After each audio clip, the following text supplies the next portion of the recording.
მისტერ კარტოფილს, რომელსაც პიქსარის Toy Story-დან იცნობთ, რომელიც მეც მგავს რაღაც პონჩი, ყიდიან. ბატონი კარტოფილის გარდა კიდე სხვა პერსონაჟების ლიცენზიის გაყიდვასაც აპირებს Hasbro და ერთ-ერთი მაგალითად იქნება Megatron-ი.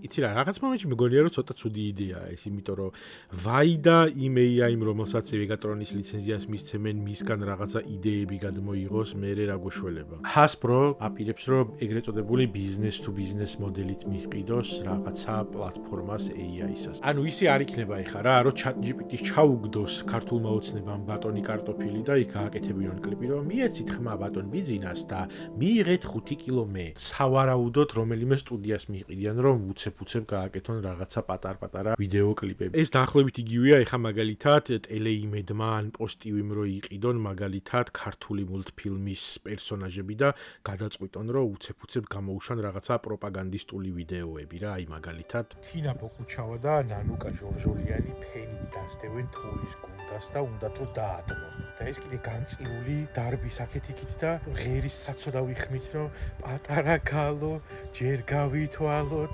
იწილო ბიწილო, მაგრამ ამათ გული არ ულბებათ რა თქმა უნდა, იმიტომ რომ სასტიკი ადამიანები არიან და ბოლოს როგორც იქნა დაადმობენ ამ შენ თოვლის გუნდას, წვიმად გადაიქცევა და წვიმად მოდის, მაგრამ ნანუკა და თინა და სხვა ნაცები შემოიკრიბებიან და ჭურჭელში ააგროვებენ ამ შენ წვიმას და წაუღებენ მიშას ციხეში, რომ იმან დალიოს და გახდეს სუპერნაცი, მაგრამ რაც არიციან მიშამ, ნანუკამ და სხვა ნაცებმა თეატრულუკიანმა მოიპარა ნამდვილი თოვლის გუნდის წყალი და წაიღო და ბატონი ბიძინას ზვიგენს ჩაუცხა აკვარიუმში. ზვიგენი გახდა სუპერ ზვიგენი და ბოლოს ასრულა ოცნების დანაპირები, რომ ნაცებს დაამთავრებენ.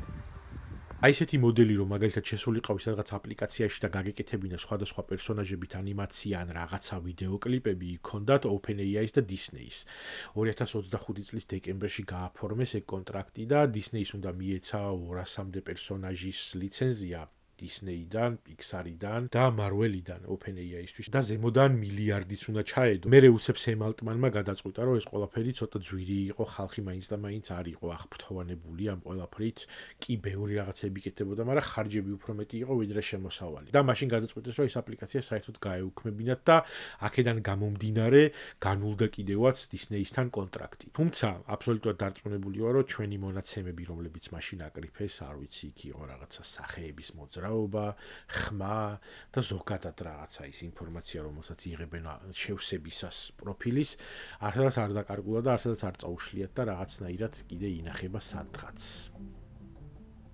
ხო, სავარაუდოდ რაღაც მომენტში ჩაიდება იქ, რომ კომერციულად უფრო მეტი უნდა გადაიხადო თუ ამის გამოყენება გინდა შეიძლება პოლიტიკურად თუ გინდა გამოყენება რაღაცა სხვა უნდა გადაიხადო, ან შეიძლება აკრძალული იყოს, ან ლიმიტირებული იყოს რაღაცა ლიცენზია.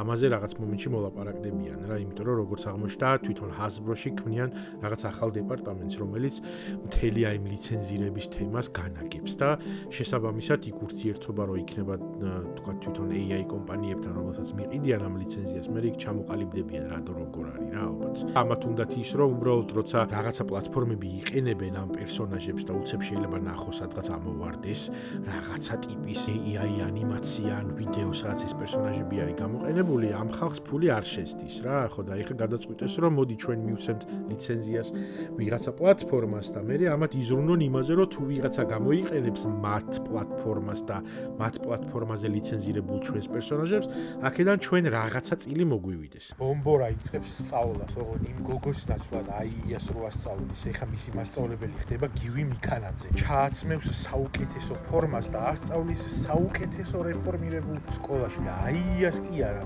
დოქტორი ხდება ის ესწავლებს საერთოდ.